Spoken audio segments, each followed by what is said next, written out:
लगाने के निर्णय की कड़े शब्दों में निंदा करता है।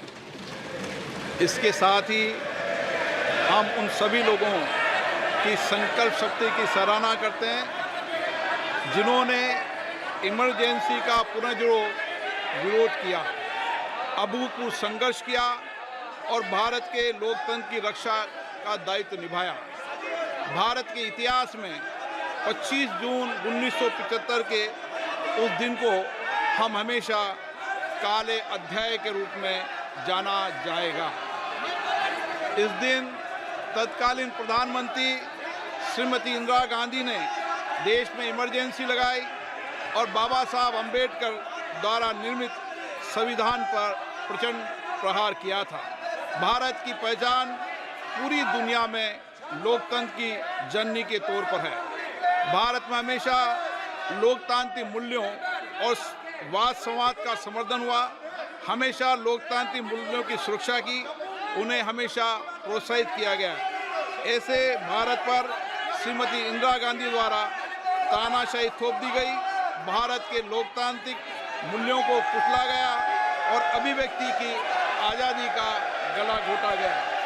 इमरजेंसी के दौरान भारत के नागरिकों के अधिकार नष्ट कर दिए गए, नागरिकों से उनकी आज़ादी छीन ली गई। ये वह दौर था जब विपक्ष के नेताओं को जेल में बंद कर दिया गया, पूरे देश को जेल खाना बना दिया गया।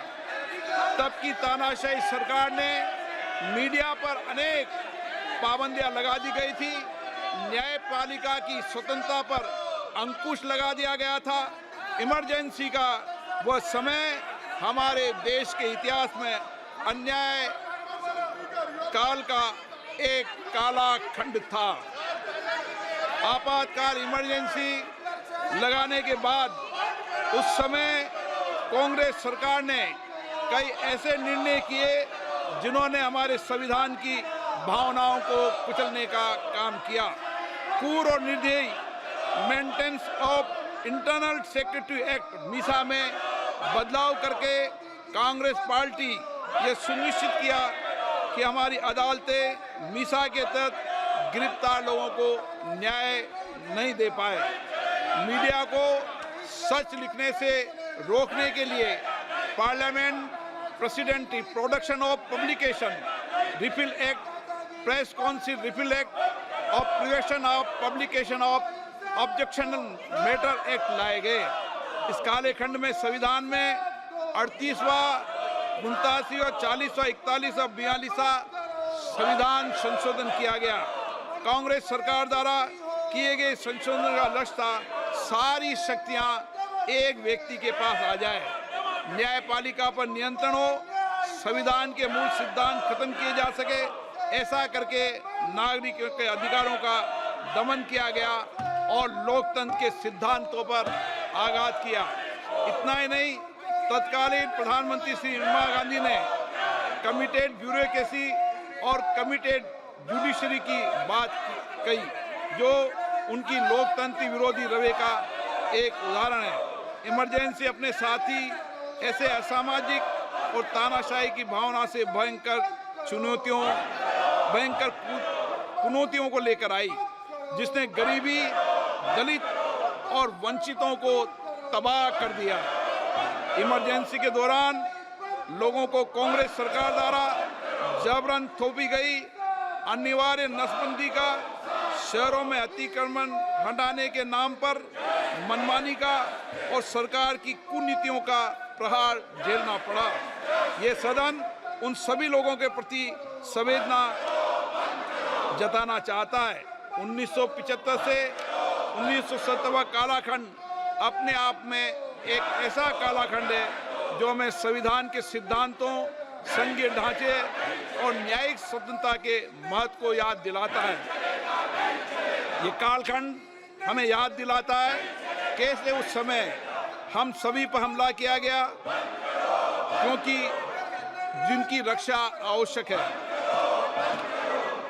ऐसे समय में जब आपातकालीन इमरजेंसी के 50वें वर्ष में हम प्रवेश कर रहे हैं, ये 18वीं लोकसभा बाबा साहब अम्बेडकर द्वारा निर्मित संविधान को बनाए रखने, इसकी रक्षा करने और इसे संरक्षित रखने की अपनी प्रतिबद्धता को दोहराती है। हम भारत में लोकतंत्र के सिद्धांत, देश में कानून का शासन और शक्तियों का विकेंद्रीकरण अक्षुण्ण रखने के लिए प्रतिबद्ध हैं।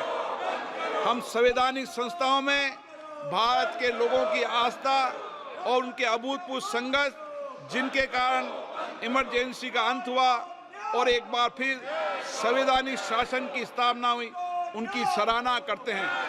1975 में आज 26 जून के दिन ही देश इमरजेंसी की क्रूर सच्चाइयों का सामना करते हुए उठा था। 1975 में आज ही के दिन कैबिनेट ने इमरजेंसी का पोस्ट फैक्टो रेक्टिफिकेशन किया था। इस तानाशाही और असंवैधानिक निर्णय पर मोहर लगाई थी।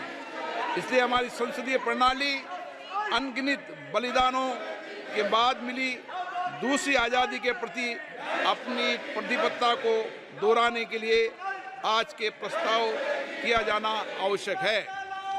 अब हम ये जानते हैं कि हमारी युवा पीढ़ी लोकतंत्र के इस काले अध्याय के बारे में जरूर जानना चाहिए।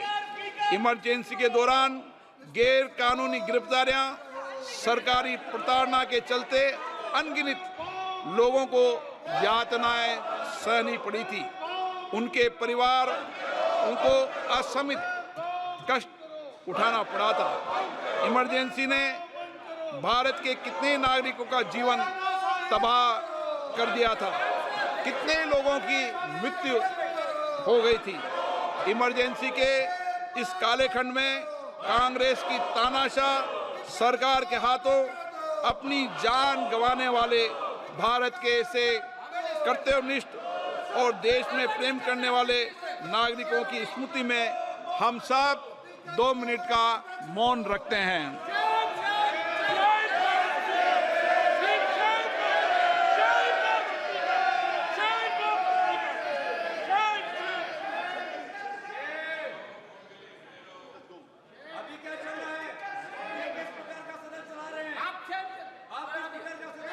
ओम शांति। सभा की कार्रवाई दिनांक 27 जून 2024 को राष्ट्रपति के अभिभाषण की समाप्ति के आधे घंटे के पश्चात के लिए स्थगित की जाती है।